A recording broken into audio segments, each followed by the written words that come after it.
Hi guys, konnichiwa. Tara, samahan nyo ulit ako dito sa panibagong vlog na i-share ko sa inyo. Magtutupi lang naman ako ng mga damit ko ngayon dahil halo-halo na nga siya. Yung mga naglalagay kasi basta-basta lang kung maglagay. Tapos may ibang mga damit na nahahalo na hindi naman akin. Nakakaloka.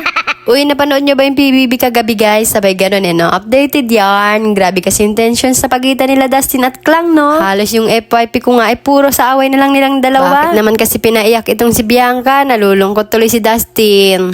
Antaray, no? Parang jowa ang peg. Panindigan sana nila yung love team na yan hanggang sa paglabas, no? Yes! Kakaloka. So, ito na nga. Ang dami kong damit, guys, no? Babawasan ko na rin yan. Papamigay ko na nga yung iba dahil hindi na kasya sa cabinet. What? Charot. Hindi ko na rin naman kasi nagagamit yung iba. Kaya maiging ipamigay na lang. Para magamit at mas mapakinabangan pa ng iba. Ngayon nga lang ulit nakapagtupi dahil medyo na busy ang Inday. Tutupiin ko na nga dahil nakakahiya naman sa mga nakikitulog dito sa kwarto ko. Char, alam mo yung ang dami mong damit tapos yung sinusuot mo paulit-ulit, parang kakasuot mo lang after 2 days, ayun na naman. Kaya tingnan nyo yung vlog ko guys, napansin ko lang, parang paulit-ulit lang yung suot ko. Kaya maiging tupiin na talaga ng maayos para mailabas at magamit ko na rin yung iba. Pero sa totoo lang guys, hindi mo rin maiwasan talaga, lalo pag nalabhan na yung paborito mong damit, hindi na talaga magdadalawang isip gamitin ulit.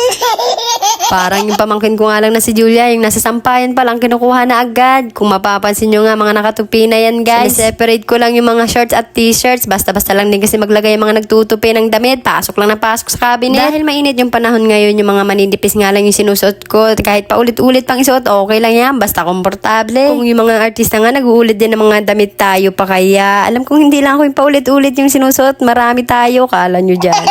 Habang nagtutupi nga ako dito, tara samahan nyo ako magparinig ulit kay Boss Meta. Boss Meta, ano na, kailan ulit magpapatrend ng video namin dyan? Baka naman, grabe naman yan. Pansinin mo naman kami.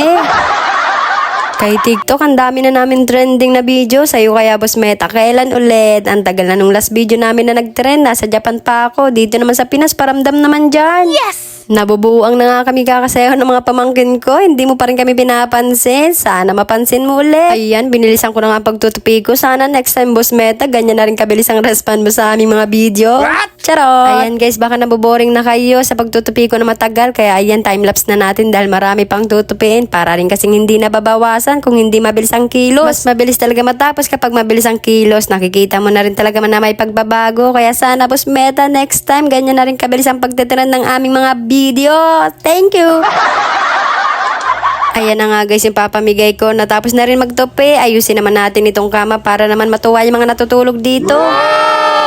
Sa sobrang init nga yung buhok ko nakataas na lahat. Apakahagad na nga ng indenyo, no? Ayan, maayos na nga ulit siya. Tuwang-tuwa na naman ang Julia. Makakapili ng maayos na damit. Panay kuha lang talaga. At bago pa nga matapos itong aking mini vlog guys, don't forget to follow, like, and share. Bye-bye!